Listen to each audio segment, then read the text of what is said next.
All right, we're looking at the very end of the A section of Asturias. Very exciting part. So you're going to be on the dominant chord on B major, right? So actually, sorry, at this point we're going to be on the C chord, right? So it's a bit of a C chord with a seventh, right? So bar on the 8th, 3 on the 10th fret, again the 8th for the bar, 9th fret, then open, well, B string within the bar, and your pinky out here on the 12th fret, right? A bit tricky, right? Now, to actually make things a little bit easier, I'm changing the fingering that you have here, and we're going to use 2 and 4, right? So you're playing 4th string on the 10th fret, 2nd string on the 8th fret, and then open 1st string. That's your pattern. Then you jump over here to the 3rd string, then B string, the B note is played on the 4th string with 3, and again 4. Right? If you play that with open, it helps you set up this to come back to it, right?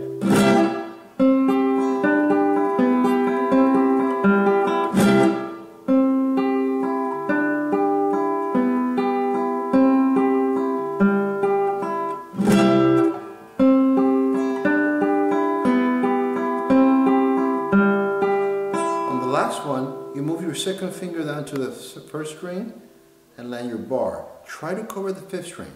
Now, in the lesson you were trying to get to the 4th string and then extend your bar later. That is possible, but it's considerable amount of work, and while you're going 200 miles an hour in this piece, I don't recommend it, but you can try if you want.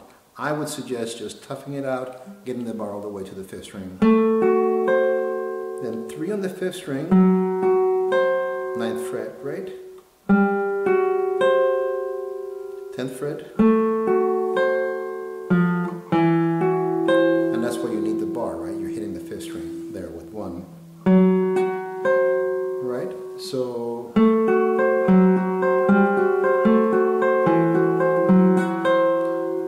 then you actually come back to this, right? So if we actually play them all in a row.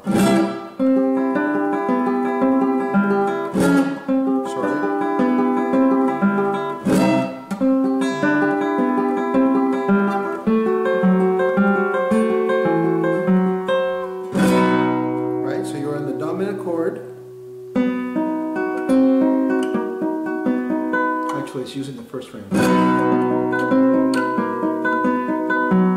How do we get that? So you start with your pinky on the 4th string.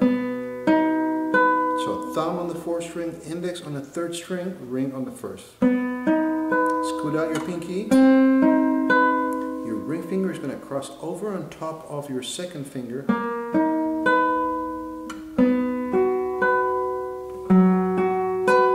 And it's the 3rd string.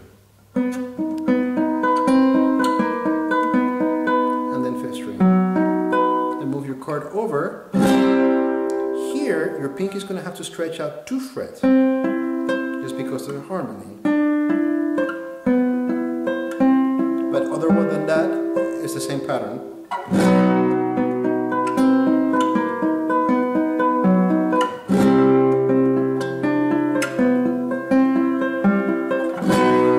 Now hold on to that.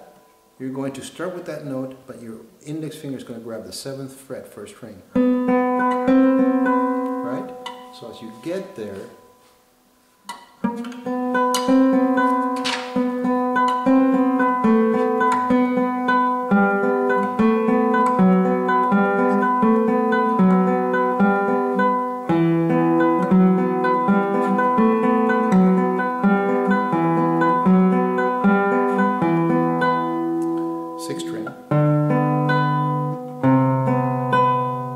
so let's take a look at this. 4th string, tack out. Then you involve the 5th string with 4. Right? This is the first time you use 2 crossing over 1 on the 7th fret. 3 on the 5th.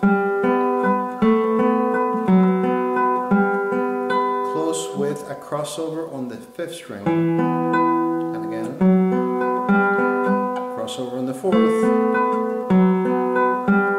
For this pattern 3 and 4, always on the 5th string. Depending on where you are, you're crossing over on the 4th string or the 5th string.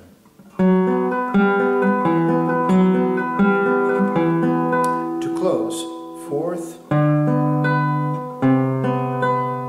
4-2 on the 6th, and then 1. And then things become a lot simpler, just like at the beginning of the piece.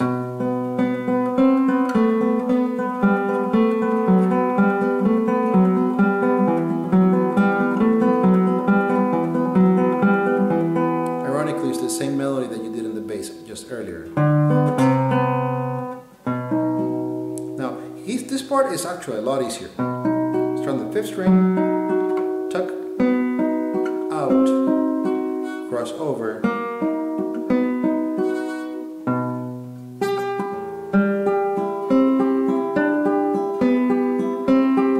then back over,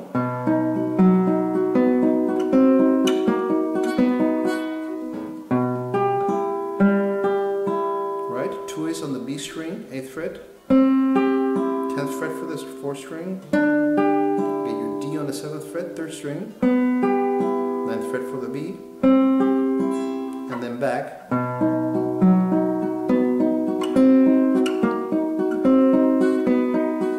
crossover, right? And here you have the very ending. I recommend that you actually follow this pattern. You are here with 3.